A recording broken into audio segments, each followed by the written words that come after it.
এমন তো দেখছে মা খাদিজাতুল কুবরা ডাকে দেখে কি দেখছে যে একটা সাপ আমার নবীর মাথার কাছে ফনা তুলে যেন বাতাস করছে। সুবহানাল্লাহ।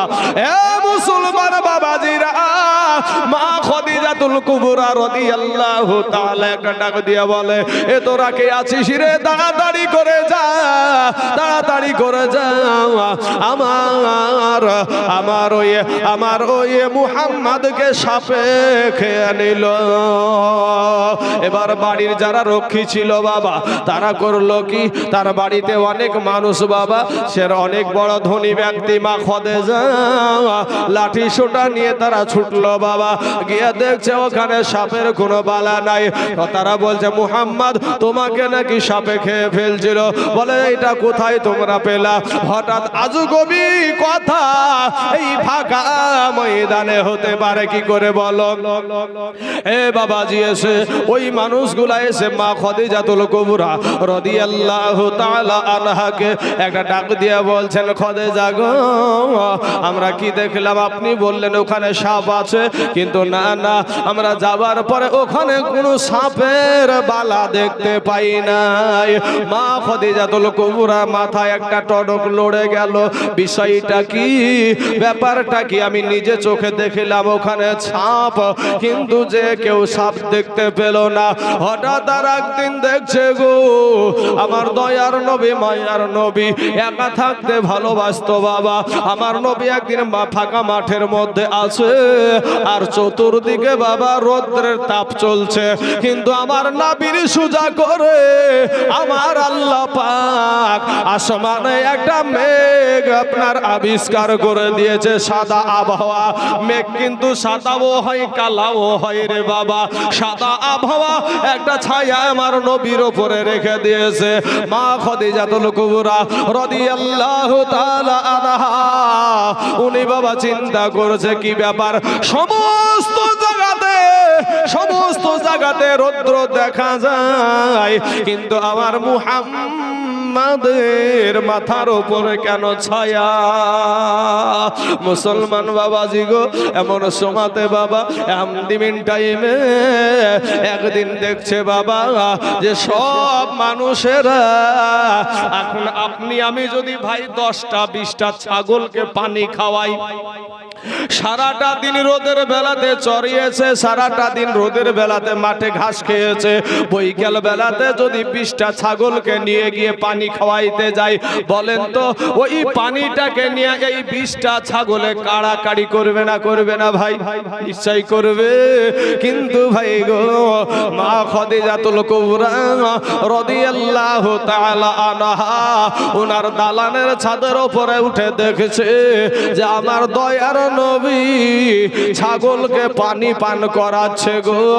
আর ছাগলকে পানি পান করাইতে গিয়ে দেখছে বাপ, আমরা যেমন রেশন দোকানে বাবা লাইন দিয়ে একজনের পর একজন আপনার রেশনের মাল নিতে থাকি, অনুরূপ ওই কুয়া থেকে পানি উঠায়া আমার নবী ছাগলকে পান করাচ্ছেন। কিন্তু বাবা গো, কোন ছাগলে বাবা মারামারি করে নাই, কোন ছাগলে বাবা ঢিসাঢিসি করে না। এমন সময়তে একটার পর একটাতে লাইন ধরে পানি খায়। মা খাদিজাতুল কুবরা রাদিয়াল্লাহু তাআলা আনহা চিন্তা করছে, আহারে এমন একজন মানুষ, এমন একটা মানুষ আল্লাহ দুনিয়াতে পাঠায় আছে, যার কথা চোপায়া জানো আরেও মানে। সুবহানাল্লাহ। আরে চিনিলি না রে বেঈমানে রাহানাবি কেমন ধন, চিনিলি না রে ওহাবি রাহানাবি কেমন ধন। ওরে মরে নাই রে, মরে নাই রে, শুইয়া আছে, মরে নাই রে, মরে নাই রে, শুইয়া আছে। এই ও ওয়াহাবিরা বলে নবী মরিয়া গেছে, ওয়াহাবিরা বলে নবী মরিয়া গেছে। নবী যদি ইচ্ছা করত থাকতে পারতো আরশ উপরে, উম্মতের কারণে নবী শুইছে মদিনাতে। ওরে মরে নাই রে, মরে নাই রে, শুইয়া আছে। বেঈমানেরা বলে নবী মরিয়া গেছে। দয়াল নবী বিনে গো আপন বলতে কেহ নাই জগতে। জোরে বলেন সুবহানাল্লাহ। আছে ভাই আমার নবীর মতন আপন কেউ আছে ভাই? আপনার কবরে নবী, আমার কবরে নবী, হাসরের দিন আপনার নবী আপনার জন্য জাহান্নামের গেটে, আপনার নবী পুলসিরাতের পারে, আপনার নবী মিজানের পাল্লার কাছে, আপনার নবী জাহান্নামের গেটে, আপনার নবী সব জায়গায় ছুটাছুটি করবে আপনার জন্য। সোনা বন্ধু, সোনা বন্ধু রে, ভুলিতে পারি না রে তোমারে। সোনা বন্ধু, সোনা বন্ধু রে, ভুলিতে পারি না রে তোমারে। হে বাবার আমার সোনা মানিকেরা, এগুলো আমার আল্লাহর সাথে আমার নবীর প্রেমের কথা বাবাজি। আল্লাহ কোনো সময় নবী ভুলে না, আর নবীও কোনো সময় আল্লাহ ভুলে না। আপনারা শুনেছেন ইব্রাহিম নবীকে বলা হয় খলিলুল্লাহ। শিক্ষণীয় বিষয় শুনেন, ইব্রাহিম নবীকে বলা হয় খলিলুল্লাহ, আর আমাদের নবীকে বলা হয় হাবিবুল্লাহ। এর ভিতরে বিষয়টা কি, ব্যাখ্যা কি, বিশ্লেষণ কি, তাৎপর্যটা কি? খলিলুল্লাহর অর্থ হলো এটা জিনিস সব সময় আল্লাহকে খুশি রাখে। জোরে বলেন সুবহানাল্লাহ। ইব্রাহিম খলিলুল্লাহ যে উপাধি, এটার অর্থ হলো যে ইব্রাহিম নবী সব সময় আল্লাহকে খুশি করে, খুশি রাখে। আর হাবিবুল্লাহর অর্থ হলো যে সব সময় আমার আল্লাহ আমার নবীকে খুশি রাখে। জোরে বলেন সুবহানাল্লাহ। সুবহানাল্লাহ। বুঝলে বুঝপাতা, না বুঝলে তেজপাতা। বাবাজি আমাকে তো জীবনই দিয়েছেন বাপ, না তো দলিল দিয়ে যদি কথা বলতে লাগি রে বাবা। ভাই সোনা উলুঙ্গা তরবারির মতন এক বাতিল পন্থীর কলেজার নাই যে আমার সম্মুখ থেকে আমার নবীর ইজ্জতকে ছোট করে যায়। আমি ভাইজান সুন্নি মাদ্রাসায় পড়াশোনা করা ছেলে, সভাপতি সাহেব সুন্নি মাদ্রাসায় আমি পড়িনি, আমি দেওবন্দ মাদ্রাসা থেকে পড়াশোনা করা ছেলে, কিন্তু আজ আমি সুন্নিয়াতে এসে আমি গর্বিত বাপ।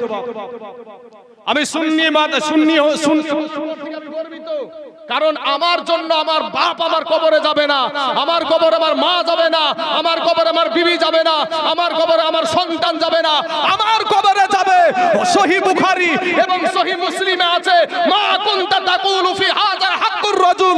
সশরীরে আমার নবী মদিনার জমিন থেকে মুর্শিদাবাদের জমিনে আমার কবরে হাজির হবে। সুবহানাল্লাহ, সুবহানাল্লাহ। ভাই ওই নবীর পক্ষে থাকবো না তো তোমার মতন দালালের পক্ষে থাকবো? দালালি করার জায়গা পাও না। বলে নাকি নবীর মুখে দুর্গন্ধ ছিল, নাউজুবিল্লাহি মিন জালিক। নবী নাকি মিজানের পাল্লার কাছে ঠেল ঠেল করে তাকিয়ে থাকবে, মিজানের পাল্লা ভারী হয় না নেকির পাল্লা ভারী হয়। হাই রে, এই কথা কি একটা মৌলবীর মুখে মানায়? এই মৌলবী হতে পারে ভাই? এই যুবক ছেলে না, মৌলবী হতে পারে? যে মৌলবী বলতে পারে নবী নাকি মিজানের পাল্লার কাছে দাঁড়িয়ে ঠেল ঠেল করে তাকিয়ে থাকবে, নবীজির মিজানের পাল্লা নেকির পাল্লা ভারী হয় না গুনহার পাল্লা ভারী হয়। আরে ভাই আমার নবীর কোন গুনাহ ছিল না, নবীর কোন গুনাহ ছিল না, নবী মাসুম ছিলেন। মাসুম কাদেরকে বলা হয়? শিশু বাচ্চা না। যে এখানে দেখেন মাসুম তাদেরকে বলা হয় যারা আগেও কোনো গুনাহ করবে না, পরেও কোনো গুনাহ করবে না। আমাদের শিশুরা, এই ছেলেগুলা এখন শিশু আছে, কিন্তু একটু বড় হওয়ার পরে কিন্তু এরা গুনাহ করবে না, করবে না? গুনাহ করবে, কিন্তু তাহলে এদের জন্য মাসুম শব্দটা ব্যবহার না, ব্যবহার মাসুম শব্দ তাদের জন্য ব্যবহার আল মাসুমুন আম্বিয়া, অর্থাৎ নবীগণেরা হলো মাসুম, উনারা হলেন বেগুনাহ, উনাদের কোনো গুনাহ নাই, আগেও কোনো গুনাহ নাই, পরেও কোনো গুনাহ। সুবহানাল্লাহ সুবহানাল্লাহ ভাই, আল্লাহ বুঝার তৌফিক দান করুক, সবাই বলেন আমিন। একবার দুরুদে পাক পড়েন, আমি একটু গলাতে একটু ধার দিই, গরম পানিটা এসেছে, একটু দুরুদ শরীফ পড়েন। আল্লাহুম্মা সাল্লি আলা সাইয়্যিদিনা মাওলানা মুহাম্মদ ওয়া আলা আলি সাইয়্যিদিনা ওয়ালা আলি সাইয়্যিদিনা মাওলানা মুহাম্মদ সাইয়্যিদিনা সাফিয়ানা নবিয়ানা মাওলানা জায়রে শামসুদ্দোয়া বদরতুজা আউয়াল নবী আখিরে আল্লাহুম্মা সাল্লি আলা সাইয়্যিদিনা মাওলানা মুহাম্মদ সাল্লাল্লাহু আলাইহি ওয়াসাল্লাম। বাবা গো, ওগো আমার মা জননীরা, আমার বোনেরা, একটু শুনে যান গো মা, মা গো, এখানে আমার নবীর জীবনীর বলতে বলতে মা খাদিজার সাথে এবার জুড়ে যাচ্ছে, আস্তে আস্তে সাহাবাদের সাথে জুড়ে যাবে জীবনী।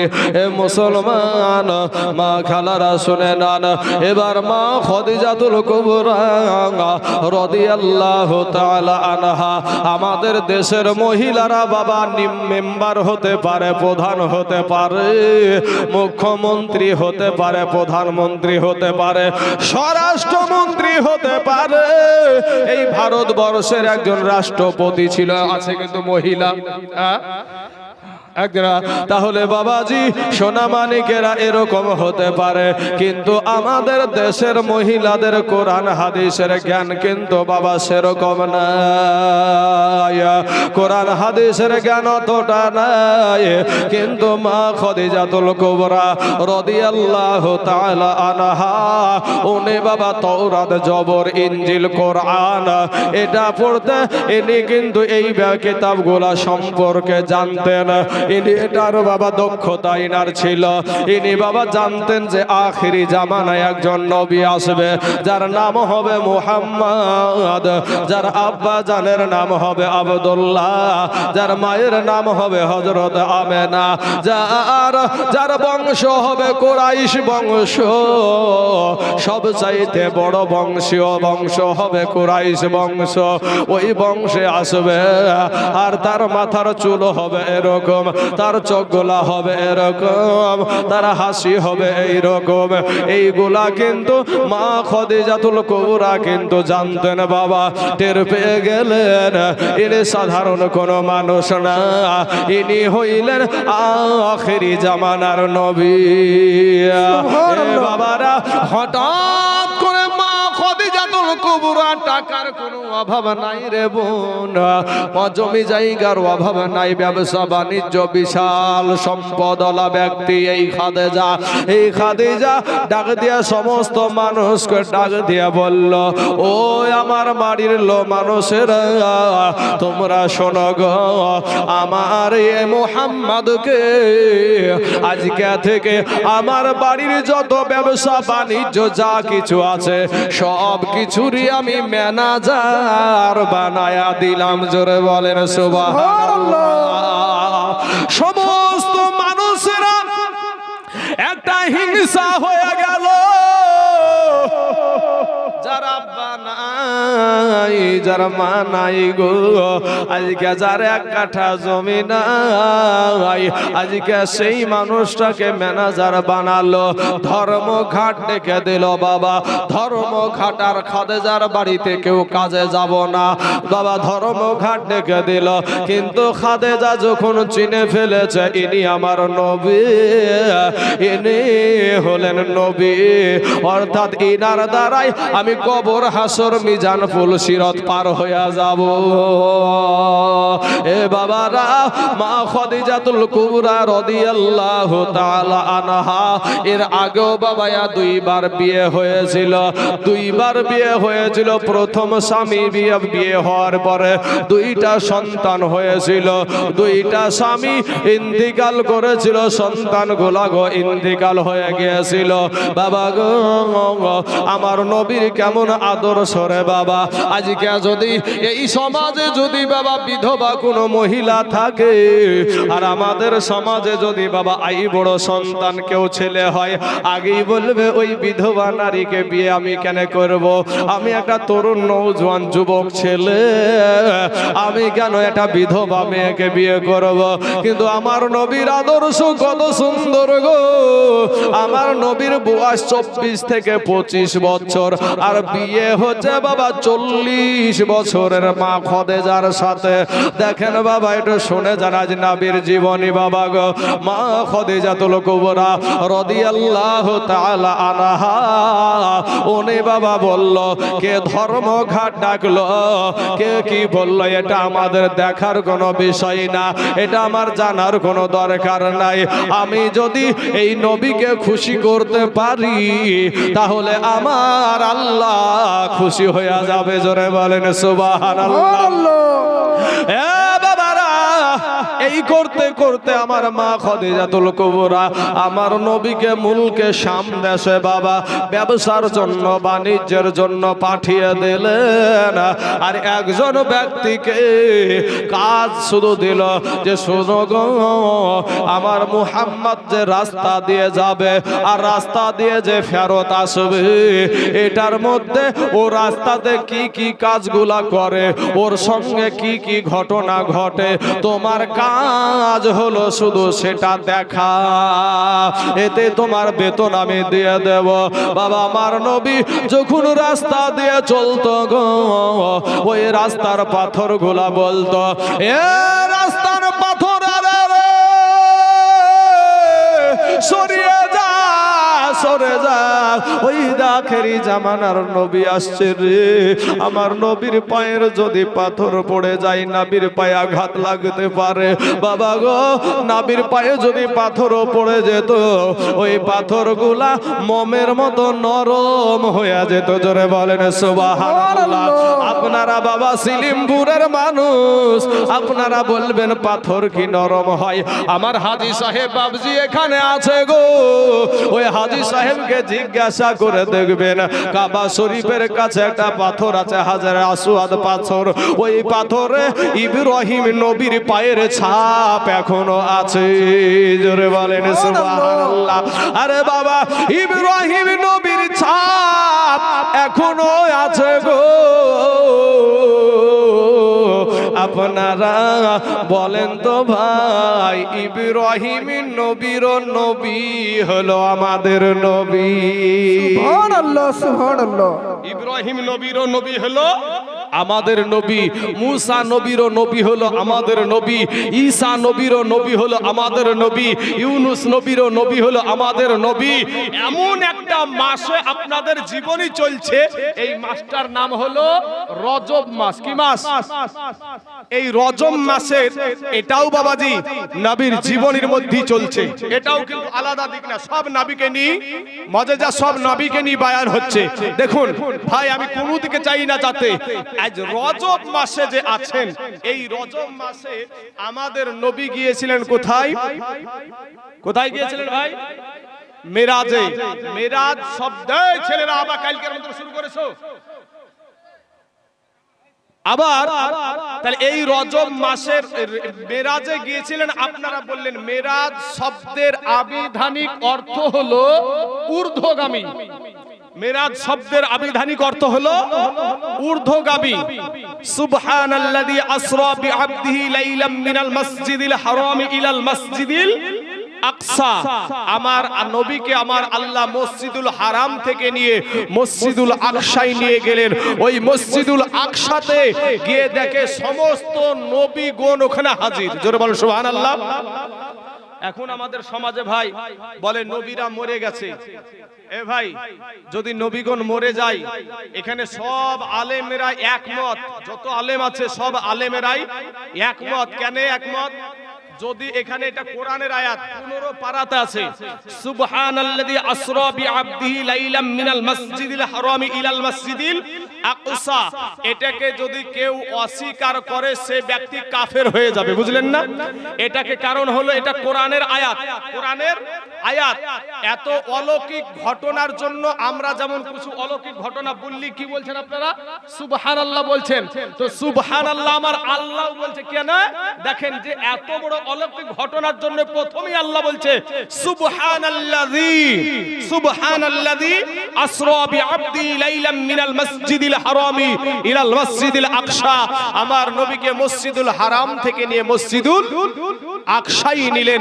ওখানে আপনার সমস্ত নবীগণ হাজির ছিল। জোরে বলেন সুবহানাল্লাহ। ওইখানে বাবা 2 রাকাত নামাজ হয়েছিল। কয় রাকাত? 2 রাকাত নামাজ হয়েছিল। সব কাতার পরিপূর্ণ আছে। একটা জায়গা খালি ছিল। কোন জায়গাটা? ইমামতির জায়গাটা খালি ছিল। কোন জায়গা? আদম নবী থেকে নিয়ে ঈসা নবী পর্যন্ত 1,24,000 যত নবী আম্বিয়া ছিল সব এই জায়গাতে হাজির। কিন্তু ইমামের মুসাল্লা খালি। জিবরাইল আলাইহিস সালাম আমার নবীকে নিয়ে গিয়ে ইমামের জায়গায় দাঁড় করায়া দিয়েছে। জোরে বলেন সুবহানাল্লাহ।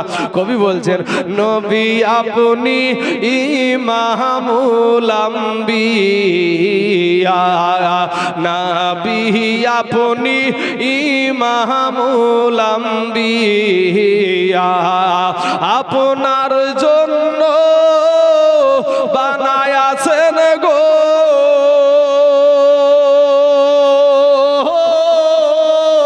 নবী এই সারাটা দুনিয়া গো নবী। সুবহানাল্লাহ। বাড়িতে যে বলবেন নাকি গো? জোরে বলো সুবহানাল্লাহ। ওরে আপনার জন্য বানায়াছেন গো নবী এই সারাটা দুনিয়া গো নবী, নবী আপনি ইমামুল আম্বিয়া, কাউসারের মালিক তুমি, কাউসার পিলাইবা ই পাপী উম্মাত তরাইবেন গো নবী, হাদিসেতে শুনি গো নবী, নবী আপনি ইমামুল আম্বিয়া, নবী আপনি ইমামুল আম্বিয়া। সংক্ষিপ্ত আকারে বলি ভাই, যেহেতু আমি মা খাদিজাতুল ওখানি যাব, এই দিনে আমার আল্লাহ পাক রাতারাতি মসজিদুল হারাম থেকে মসজিদুল আকসায় নিয়ে 2 রাকাত নামাজের পরে আপনার প্রথম আসমান, দ্বিতীয় আসমান, তৃতীয় আসমান, 7 আসমান পাড়ি দিয়ে আরশ কুরসি লৌহ কলম পাড়ি দিয়ে লা মাকান, যেখান সম্পর্কে লা মাকান, লা মানেন কেউ জানে না, যেখান সম্পর্কে কারো জানাই নাই, এত উপরে নিয়ে আমার নবীকে নিয়ে আমার আল্লাহ পাক কথা বলেছে। জোরে বলেন সুবহানাল্লাহ। কথা বলেছে ভাই। আগো আমাদের সম্মানীয় সভাপতি সাহেব বাবজি, আপনার তো আমি পেটের ছেলের মতন, তো বাপ আপনাদের দেশে আমি এসেছি, তো আপনাদের মেহমান নামি মেহমান তো নাকি, কথাটা ভালো করে বুঝবেন। এখানে কিন্তু একটা আমার নবীর, এখানে একটা আমার নবীর সম্মান বাড়ানোর জন্য কথাটা বলছি। তো আমি আপনাদের দেশে এসেছি, আপনাদের মেহমান। তো নবীজি যে এই মসজিদুল মক্কা থেকে যে আল্লাহর দরবারে গেলেন, কার মেহমান তাহলে? আল্লাহ মেহমান। সুবহানাল্লাহ। তাহলে কি বলছে কবি, দেখেন কবি কি বলছে, ভাইরে আমরা সবাই ভাগ্যবান, আমাদের নবী আল্লাহর মেহমান। সুবহানাল্লাহ, জোরে বলেন। সুবহানাল্লাহ। এ ভাই জোরে বলেন সুবহানাল্লাহ। সুবহানাল্লাহ। আদম নবী থেকে ভাই, আদম নবী থেকে ঈসা নবী পর্যন্ত কোন নবী আল্লাহর মেহমান হতে পারে নাই, কিন্তু আমরা সেই নবীর উম্মত। কোন নবী দেখেন, আমরা সবাই ভাগ্যবান, আমাদের নবী আল্লাহর মেহমান।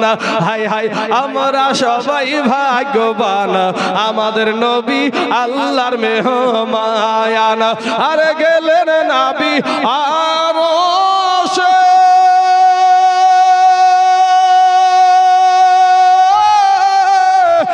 আরশ বলে নবী প্রকাশে, জুতা মুবারকের ধুলি, জুতা মুবারকের ধুলি আমার বুকে রাইখা যান, আমাদের নবী আল্লাহর মেহমান। হাই হাই আমরা সবাই ভাগ্যবান, আমাদের নবী আল্লাহর মেহমান। আল্লাহ বলে এ বন্ধু আমার, ইয়ার দি যত শুনিব আপনার। জোরে বলে সুবহানাল্লাহ। ওরে আল্লাহ বলে এ বন্ধু আমার, ইয়ার দি যত শুনিব আপনার। আজকে যাহা চাইবেন তাহা পাইবেন, যাহা চাইবেন তাহা পাইবেন, করব না তো অপমান, আমাদের নবী আল্লাহর মেহমান। হাই হাই আমরা সবাই ভাগ্যবান, আমাদের নবী আল্লাহর মেহমান। আল্লাহুম্মা সাল্লি আলা সাইয়্যিদিনা মাওলানা মুহাম্মদ ওয়ালা আলি সাইয়্যিদিনা মাওলানা মুহাম্মদ সাল্লাল্লাহু আলা মুহাম্মাদিন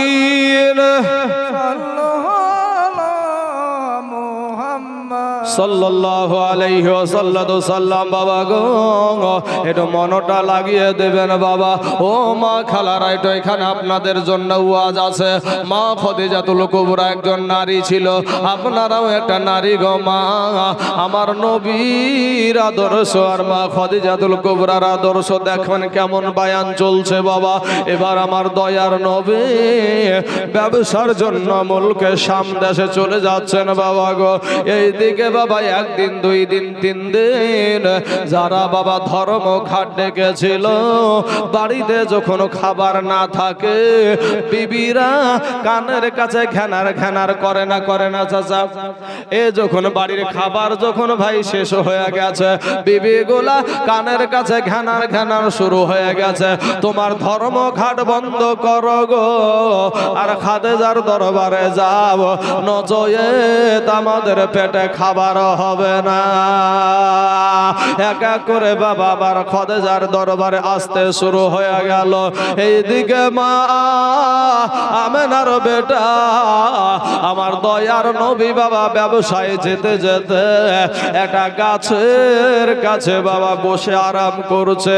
একটা গাছের কাছে বসে যখন আরাম করছে গো, ওই জায়গাতে আরাম করার পর পাশে একটা মানুষ দেখে বাবা আমার নবীকে চিনে ফেলেছে।